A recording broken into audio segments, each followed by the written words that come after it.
5 मुद्दे, उसमें पहला मुद्दा बहुत ही खतरनाक, बांग्लादेश के वो वीडियो हमने देखे जो संभवतः फिलिस्तीनियों ने या अपने यहां पर आतंकवाद करने वाले इजराइल के बंधकों के साथ भी जो नहीं हुआ वो बांग्लादेश के अंदर के हिंदुओं के साथ हो रहा है। और इसलिए बांग्लादेश के हिंदुओं के साथ होने वाले वीडियो अभी थम से गए हैं, क्योंकि आपकी हमारी आदत यह है कि बस जो ट्रेंडिंग चल रहा है उसको देखो।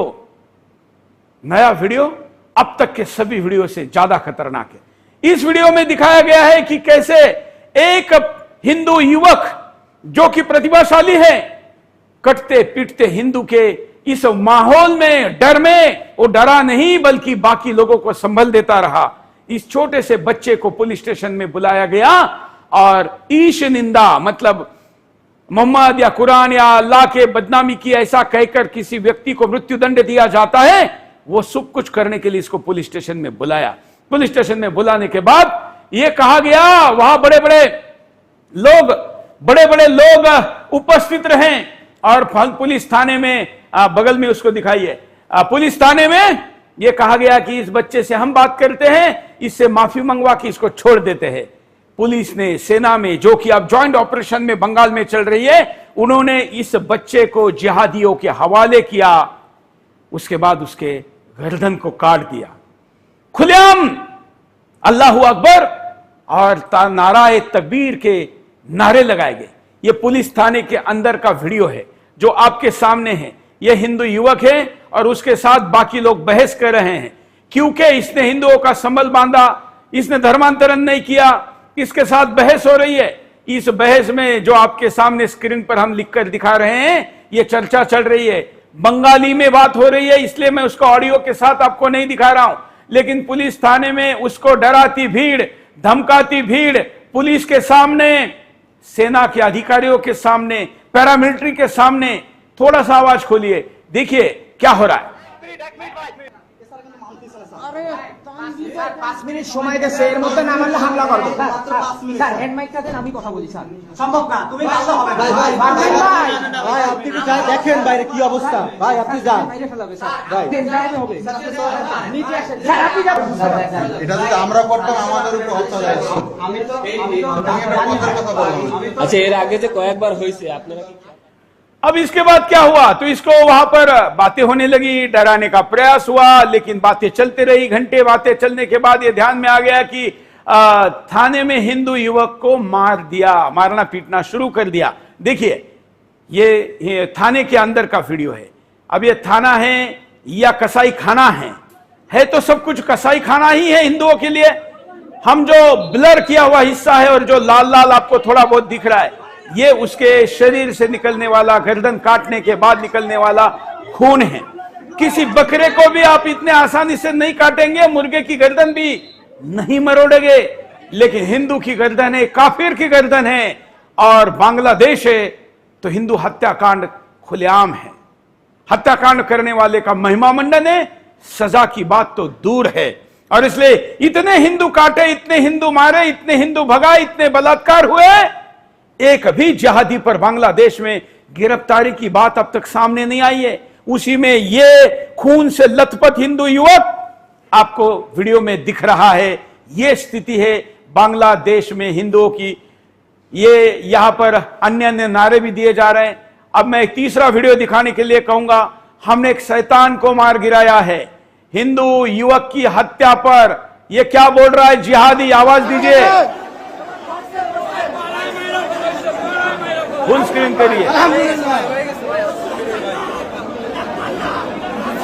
उसके शरीर पर खून लगा है, पुलिस खड़ी है, ये देखिए पूरे शरीर पर खून लगा है, लेकिन क्या बोल रहा है कि मैं हूं, मैंने उसको शैतान को मार गिराया, मेरा जो करना है करो। उस शैतान को मार दिया है। पुलिस, मिलिट्री मुख्य दर्शक है।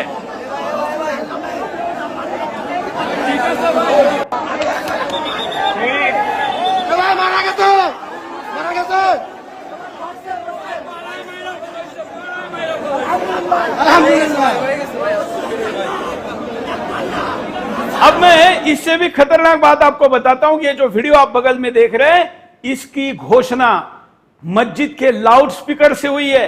ये मस्जिद के ऊपर के लाउड स्पीकर निकालो, ये हम ऐसे ही नहीं कह रहे हैं, इसके पीछे के कारण है। किसकी हत्या करो इसकी घोषणा भी की जाती है और मारा गया ये भी खुलेआम मस्जिद से बताया जाता है। फुल स्क्रीन दिखाइए, ये देखिए मस्जिद का स्पीकर कह रहा है कि सेना के मदद से मार दिया गया। সাল্লাল্লাহু আলাইহি ওয়াসাল্লামকে কুতুব পিকারকে পুলিশ কমিশনারের বিল্ডিংয়ে আশ্রয় নিয়েছিল, জনগণের গণপিটুনিতে সে মারা গেছে। অতএব আপনারা এলাকা ছেড়ে যার যার বাসায় চলে যান। নবীজি সাল্লাল্লাহু আলাইহি ওয়াসাল্লামকে কুতুব পিকারকে পুলিশ কমিশনারের বিল্ডিংয়ে আশ্রয় নিয়েছিল, জনগণের গণপিটুনিতে সে মারা গেছে। অতএব আপনারা এলাকা ছেড়ে যার যার বাসায় চলে যান। নবীজি সাল্লাল্লাহু আলাইহি ওয়াসাল্লামকে मस्जिद से पुष्टि की जा रही है, वीडियो है, बांग्लादेश का है, बंगाली में है। और उत्सव मंडल की हत्या के बाद हमने पुलिस और सेना की मदद से जिहाद काफिर को मार गिराया, अनाउंसमेंट हो रहा है। कहां है इंटरनेशनल मीडिया, कहां है संयुक्त राष्ट्र संघ, कहां है हिंदुस्तान का सेकुलर मीडिया? कोई इस पर बात क्यों नहीं कर रहा है? खुलेआम सारी स्वीकार रहता है, सारे वीडियो हैं, लेकिन कुछ नहीं हो रहा है। मेरे साथ विश्व हिंदू परिषद के प्रवक्ता विनोद बंसल जी जुड़े हैं, मैं उनके पास चलता हूं, उसके बाद मैं आपको कुछ और भी वीडियो दिखाऊंगा। लेकिन विनोद जी, खुलेआम बंगाल में चल रहा हत्याकांड अभी भी नहीं रुका है। लगातार कई वीडियो आ रहे, नया है पुराना है लोगों को समझ में नहीं आ रहा है, लेकिन ये वीडियो सामने आया तो इसकी चर्चा हो रही है। विनोद जी को स्क्रीन पर लीजिए। विनोद बंसल जी हमारे साथ है क्या?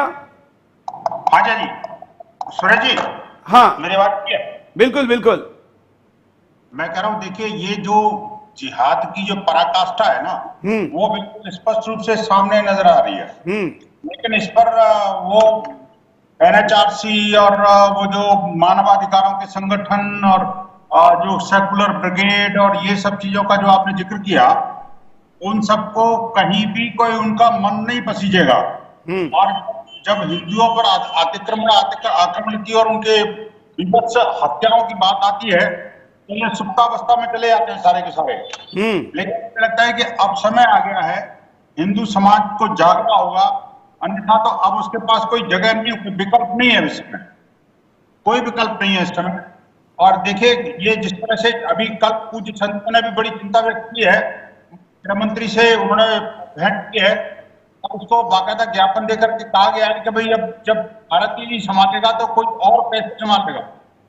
और हमें आशा है कि भारत सरकार ही इसमें कुछ गंभीर प्रयास कर सकती है कि लगातार उत्पीड़न, लगातार हत्याएं, लगातार जो है उनके इस्तीफे, और जिस तरह से बांग्लादेश में जो अल्पसंख्यक समुदाय है उसका जो कंट्रीब्यूशन है वो बांग्लादेश के डेवलपमेंट के लिए कितना है, ये सब जानते हैं।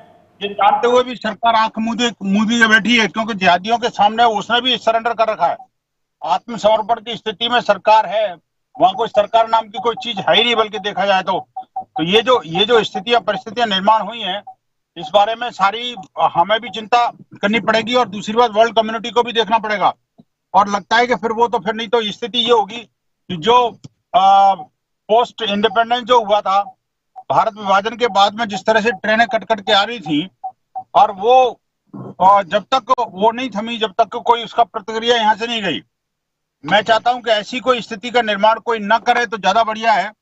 क्योंकि देखिए बांग्लादेश कोई बाहर नहीं है, बांग्लादेश हमारा ही कपूत है। और ये देखिए ये अपने दादाजी को भूल रहा है, हमारी पुण्य करा है, मातृभूमि है वो। बिल्कुल बिल्कुल विनोद जी, मैं आता हूं आपके पास। विनोद जी से वीडियो पर बात करते थोड़ी देर में। हिंदू लड़के के इस युवक की हत्या के बाद हिंदुओं में आक्रोश है और न्याय की मांग करते हुए सड़क पर उतरे हैं। इस वीडियो को देखिए, क्या हुआ जब हत्या हुई, हत्या का वीडियो निकला, अंत्य यात्रा हुई, जहां पर हिंदू थोड़ा बहुत बचा है बांग्लादेश में, वहां पर वो जरूर प्रदर्शन कराए। हाथ में उस देश का झंडा लेना उसकी मजबूरी हो गई है, और उस मजबूरी में क्योंकि उसको दिखाना है, उसके ऊपर शक लिया जा रहा है कि तुम उसकी देशभक्ति क्या है। यहाँ पर हिंदुस्तान के मुसलमानों पर अगर हम ये बात कहें तो फिर लोग क्या क्या कहते हैं हम जानते हैं, लेकिन हिंदुस्तान के मुसलमान इस मुद्दे पर क्यों मौन हैं? हिंदुस्तान के मुसलमानों ने अब तक बांग्लादेश में हिंदुओं पर हो रहे अत्याचार के लिए कहीं पर कोई मार्च, कोई मोर्चा, कोई रैली, कोई भाषण, कोई निषेध, कोई निंदा कहीं पर क्यों नहीं की? सोचिए, अगर ये किसी दूसरे देश में, जैसे कि अभी इजराइल में हो रहा है, फिलिस्तीन में हो रहा है, तो हर गली चौराहे में निकलने वाले मुसलमानों के जुलूस आपको याद होंगे। लेकिन आज तक हिंदुओं के लिए किसी मुसलमान ने कोई जुलूस नहीं निकाला। आपको ऐसे भी हिंदू मिल जाएंगे जिन्होंने फिलिस्तीन के और इजराइल के युद्ध में फिलिस्तीन का पक्ष लिया हो, वहां पर मारे जा रहे लोगों के लिए बात करी हो, ऐसे हिंदू मिलेंगे है। लेकिन आपको ऐसा मुसलमान क्यों नहीं मिल रहा है जो बांग्लादेश के अंदर हिंदू नरसंहार के विरोध में हिंदुस्तान के अंदर मोर्चे, प्रदर्शन या कुछ ना कुछ करे? नहीं मिल रहा है। ये बांग्लादेश के अंदर का वीडियो है जहां पर थोड़ा बहुत हिंदू बचा है, वो संगठित होकर अपनी प्रतिक्रिया सड़क पर शांति मार्च से दे रहा है, क्योंकि इससे ज्यादा वो कुछ नहीं कर सकता है। ये स्थिति बांग्लादेश की है। आपको लग रहा होगा कि सब शांत हुआ है, लेकिन शांत नहीं हुआ है, और इसलिए इस मुद्दे को आज पहला मुद्दा बनाकर मैं आपके सामने लेकर आया हूं। वहां पर हिंदू घरों को जलाने के वीडियो अपने भूले नहीं होंगे। अभी भी वहां से बांग्लादेश वो भी वीडियो दिखाते जाइए। हिंदुओं के घरों को जलाने का सिलसिला अभी भी जारी है। कुछ वीडियो आगे पीछे के हो सकते हैं, लेकिन जलते जलाए जाते हिंदू आपको लगातार दिखाई देंगे। हिंदुओं को घरों को जलाना, उनकी संपत्तियों को नुकसान पहुंचाना, उनकी हत्याएं करना, उनके बलात्कार करना, उनके दुकानों प्रतिष्ठानों को समाप्त करना, ये सारे वीडियो आपको लगातार देखने को मिलेंगे। मंदिरों को तोड़ने का काम भी अभी भी लगातार जारी है। हिंदू लड़कियों को पूरी गैंग बनाकर उठाकर लेके जाने वाला वीडियो आज भी आप और हम भूले नहीं है। उसके पहले ही ये स्थिति बन गई है।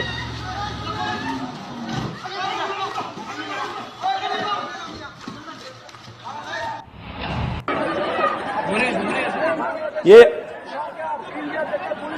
विनोद जी को लेते हैं, वीडियो साथ में चलते रहेंगे। विनोद जी, ये वीडियो लोगों को लग रहा है कि बांग्लादेश शांत हो गया है, लेकिन हमारे पास प्रतिदिन कुछ ना कुछ आ रहा है और लग रहा है कि आग शांत नहीं हुई, मीडिया में हुई है। भारत के मीडिया में इलेक्शन का माहौल शुरू हो गया है। बांग्लादेश के अंदर की हिंदू नरसंहार की खबरें समाप्त हो गई है। बेहद दुखद और आंखें खोल देने वाले जो वीडियो आप दिखा रहे हैं, मेरी आवाज थोड़ा इको हो रही है, सूरज जी जरा स्पीक करवा लीजिए। मैं कह रहा हूं कि देखिए, जिस तरह से बांग्लादेश के अंदर सामूहिक नरसंहार हो रहा है, हिंदुओं को न सिर्फ दोयम दर्जे का नागरिक बल्कि ऐसा लग रहा है जैसे कि दुश्मन मान करके उसकी हत्याएं की जा रही हैं। पुलिस प्रशासन, शासन और इवन सेना के सामने वो लोग धोखा दे करके उनको बुलाते हैं और धोखा दे करके उनको मारते हैं। तो ऐसा लगता है ये जिहाद जो है वो कोई व्यक्ति या उसका वहां को कोई ऑर्गेनाइजेशन नहीं कर रहा, स्वयं सरकार कर रही है। जिस तरह से जो सिक्योरिटी फोर्सेस के जवान और पुलिस मिलकर के और छोटे छोटे बच्चों को और मासूमों को मार रहे हैं, नृशंस हत्याएं कर रहे हैं, क्या यही इस्लाम है क्या? इनको ये भी बताना चाहिए। भारत के जो तथाकथित इस्लामिक वो हैं, स्कॉलर हैं, या जो अपने आप को बुद्धिजीवी के बताते हैं, वो किस बिल में घुस जाते हैं? क्या उनके मुंह में से एक निंदा का शब्द नहीं निकलता? मैं पूछना चाहता हूं, आखिरकार एनएचआरसी कहां है? काय के लिए बनी थी वो? क्या ये विश्व का हिस्सा नहीं है क्या? या क्या एलियन बैठे हैं क्या यहाँ पर सारे बांग्लादेश के अंदर, जिसके ऊपर एक मुंह में से आवाज नहीं निकलती? एनएचआरसी जैसी संस्था को बंद कर देनी चाहिए बिल्कुल। और ये जो यूएनएचआरसी की संस्था तो बिल्कुल ही बेकार है। आप देखिए, ये जो रेड क्रॉस कहां गई? आखिरकार हिंदुओं की सेवा करेगी नहीं करेगी कोई? जब भारत के ऊपर कोई छोटी सी बात आती है, अगर मुसलमान की कोई टोपी भी उड़ जाती है तो इनको बवाल मच जाता है और कहते हैं जाने क्या मानवाधिकारों का उल्लंघन हो गया, धर्म का ये हो गया, अल्पसंख्यकों के साथ ये हो गया, और हिंदुओं के साथ में क्या नहीं हो रहा बांग्लादेश के अंदर? आप सोचिए ना जी। जो और देखिए ये वही वो बिल्कुल सैनिटाइजेशन प्रोसेस चल रहा है कि धीरे धीरे करके जिस तरह से ये जो अफगानिस्तान के अंदर 0 हुआ हिंदू और जो पाकिस्तान के अंदर नगण्य रह गया, अब बांग्लादेश के अंदर भी 32% का जो 8% से भी कम रह गया, अब उसको भी खत्म करने की साजिश चल रही है। मैं एक बात कहना चाहता हूं उन जिहादियों को कि आपका इससे कोई भला नहीं होने वाला। बांग्लादेश की अगर प्रगति में कोई सबसे बड़ा जो एक कारक है तो वहां का अल्पसंख्यक समुदाय है। ये जिहादियों के हाथ में छोड़ दो, वो पाकिस्तान बन जाना है बांग्लादेश दोबारा से फिर। और ये जो है ना ये जो जिहादी है यही बांग्लादेश को खा जाएंगे। सूरज जी ये बहुत गंभीर मामला है, गंभीर मुद्दा है और मैं संपूर्ण हिंदू समाज और वहां के अल्पसंख्यक समुदाय के साथ में संपूर्ण विश्व हिंदू परिषद खड़ा है। हम अपने लेवल पर सारा कुछ प्रयास कर रहे हैं, लेकिन दुर्भाग्य से सीमाओं की एक रेखा है जो कि हमें वहां जाने से रोक रही है। अन्यथा तो इन लोगों को सबक सिखाना भी आता है और इनको बताना भी आता है कि अगर हिंदू समाज जो है ना वो सहिष्णु तो है लेकिन भीरू नहीं है। ये जो जिस तरह के सीन अभी सामने दिख रहे हैं वो बेहद गंभीर और अपने अंतर्मन की ज्वाला को भड़काने वाले हैं। संपूर्ण विश्व समुदाय इस बात को लेकर के चिंतित है सूरज जी, और इस पर पूर्ण विराम लगना ही चाहिए। ये जो जिहादी सरकारें हैं, वो जो जिहादियों के जो पैरोकार हैं, आखिरकार क्यों नहीं बोलते? भारत की संसद में इतने सारे मुस्लिम हैं, क्या कुछ बोलेंगे नहीं कोई? ये विपक्ष कहां से हो गया हमारा भारत का? बार बार जो है गाजा पर बाजा बजाएंगे। कोई मुसलमान की कोई कुरान भी कहीं थोड़ा सा कोई हाथ लगा दे तो उसके ऊपर बबेला मचा देंगे। यहाँ हिंदुओं का सामूहिक नरसंहार हो रहा है, उनके रेजिग्नेशन लिए जा रहे हैं, उनको मारा पीटा जा रहा है और उनको गलाकाट प्रतियोगिता चालू है, उस पर ये सारे मौन रखे हुए हैं। जिस तरह से लाश को भी उठा के ले जा रहे हैं, आप देखिए किस तरह के सीन हैं जो विभत्स करने वाले हैं। कोई भी व्यक्ति इसको देख करके द्रवित हो सकता है, लेकिन मुझे लगता है कि भारत का विपक्ष और भारत की ये जो तथाकथित सेकुलरवादी संस्थाएं और ये जो जिहादी तंजीमें हैं, ऐसा लग रहा है जैसे इन्हीं के इशारे पर ये सब हो रहा है। इनके मुंह में से एक शब्द क्यों नहीं निकलता सूरज जी? ये जिस तरह से लगातार जो है ना हिंसा और आतंक का वातावरण बना रखा है वहां पर ये लोग क्यों एक जाने की बात तो छोड़ दीजिए, एक शब्द भी नहीं बोलते। नहीं तो कोई दूसरा देश होता, कोई मुसलमान की बात होती, कहीं भी किसी दुनिया के किसी कोने में, आपको याद होगा कि पैगंबर मोहम्मद के जो कार्टून को लेकर के भारत में जिस तरह का बवाल मचा, और आप देखिए कि हमारे यहाँ कन्हैया लाल की हत्या जो है वो सीधा सिर्फ इसलिए है कि सरतन से जुदा की गैंग, वो पैगंबर के नाम पे, पैगंबर के बारे में जब किसी ने कुछ बोला नहीं था, सिर्फ और सिर्फ वो हदीस को कोट करते हुए मेरी एक बहन ने कुछ बोल दिया और उन्होंने गला काट प्रतियोगिता शुरू कर दी। आखिरकार हिंदू समाज को हथियार उठाने के लिए मजबूर मत करिए। हिंदू समाज भी आत्मरक्षा के लिए समर्थ है। सूरज जी एक और बात बड़ी गंभीर है वहां पर, क्या देखे वो जो भूखे नंगे को रोजाना खाना खिलाने वाली संस्था, ये जो इस्कॉन है, इस्कॉन जो वर्षों से उनको खाना बिल्कुल और बड़े पैमाने पर वहां अभी इसमें सबसे बड़ी बात यह है विनोद जी कि सब कुछ सरकारी संरक्षण में हो रहा है।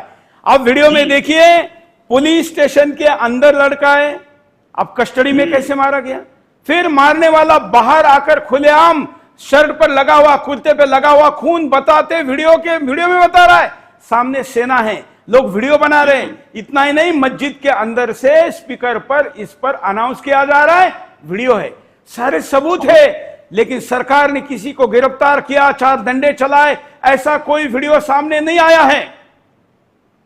हो ही नहीं सकता ना, वो सरकार तो उन्हीं के कब्जे में सारी वो जिहादियों के कब्जे में सरकार है। और आप देखिए आतंकवादियों का शासन है, इसीलिए तो वो सारे के सारे जमात के जो लोग हैं वहां से जेल से छोड़ दिए गए। जो आतंकवादी थे जो अब बाहर आ गए हैं, वो शासन पर कब्जा कर लिया उन्होंने, उनसे क्या उम्मीद करोगे सूरज जी? बात यह है, लेकिन हिंदू समाज को अपनी सुरक्षा के लिए भी कुछ इंतजाम करने पड़ेंगे, ऐसा मुझे लग रहा है। और देखिए बांग्लादेश के अंदर जिस तरह से जो सरकारी दमन जो चल रहा है उस पर विराम नहीं लगा तो इंटरनेशनल कम्युनिटी इसको बांग्लादेश को भी नहीं छोड़ेगी।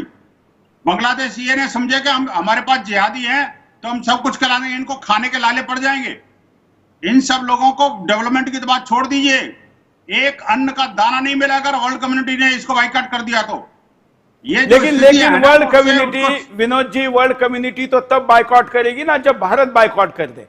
भारत सरकार ने अभी भी दिल्ली में और देश के अन्य हिस्सों में चलने वाली बांग्लादेशी जो एम्बेसीज है या कॉन्सुलेट है, उन कॉन्सुलेट को बंद करने, किसी अधिकारी को वापस भेजने जैसा कोई कदम नहीं उठाया है। इसलिए बाकी दुनिया तो कहेगी कि भाई आप तो दोस्ती निभाओगे, आप तो हमारा पड़ोसी देश है कहोगे और हमसे कार्रवाई की आशा करोगे, ये तो नहीं हो सकता। नहीं, निश्चित रूप से देखिए, इसीलिए पूज्य संतों का डेलीगेशन कल जो है ना जी, वहां पर विश्व हिंदू परिषद के प्रतिनिधियों के साथ में माननीय गृह मंत्री से मिला था और ये चिंता से अवगत कराया था कि देखिए लगातार इस तरह की हिंसा, आगजनी और लूटपाट और मंदिरों को तोड़फोड़ की घटनाएं, हमारे धर्मस्थलों पर आघात करने की जो घटनाएं लगातार आ रही हैं बांग्लादेश से, इस पर पूर्ण विराम लगाना बहुत जरूरी है। हालांकि माननीय गृह मंत्री जी ने इंश्योर किया था कि हाँ हम इसको रोकेंगे, लेकिन अब वो कोई परिणाम जो है सामने नजर नहीं आ रहा हमें। लेकिन आशा है कि चूंकि एक गंभीर सरकार केंद्र में बैठी है तो वो कुछ न कुछ इस तरह का व्यवस्था जरूर करेगी जिससे कि इस तरह की जो वीडियो हैं वो देखिए विनोद जी, आप और हम जानते हैं कि बांग्लादेश की कॉन्सुलेट में बैठे हुए कोई तो ऐसे होंगे जो इस नरसंहार से संबंधित होंगे। अगर एक एक कॉन्सुलेट से एक एक दो दो चार चार लोगों को भी वापस भेजा गया होता तो भी एक कड़ा संदेश जाता। अब तक ये सरकार ने अब तक नहीं किया है, कम से कम आने वाले दिनों में करे।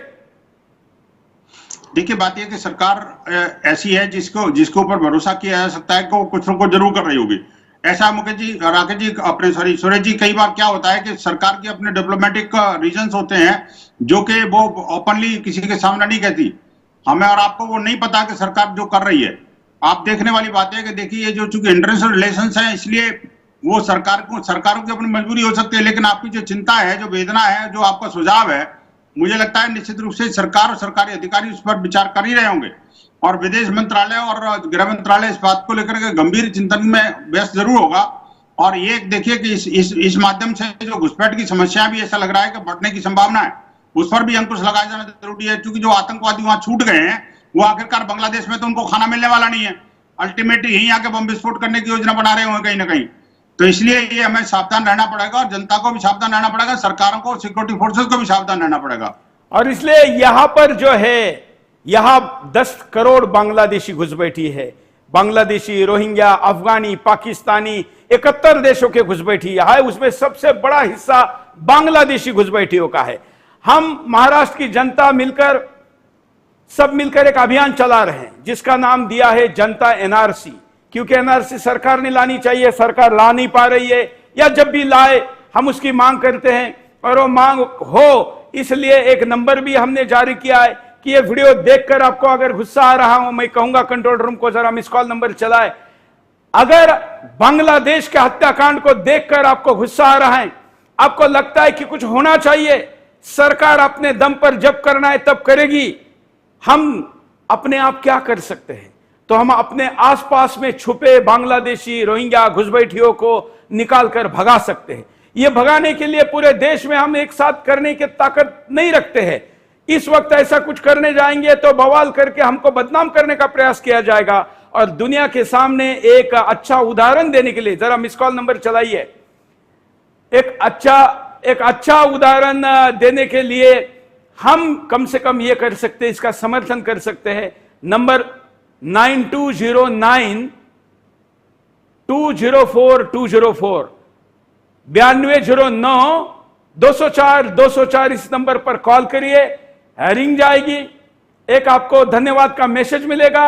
उसके बाद आपका नंबर समिति के पास, सिविल सोसाइटी ऑफ महाराष्ट्र के पास आएगा, आपके पास कॉल आएगा।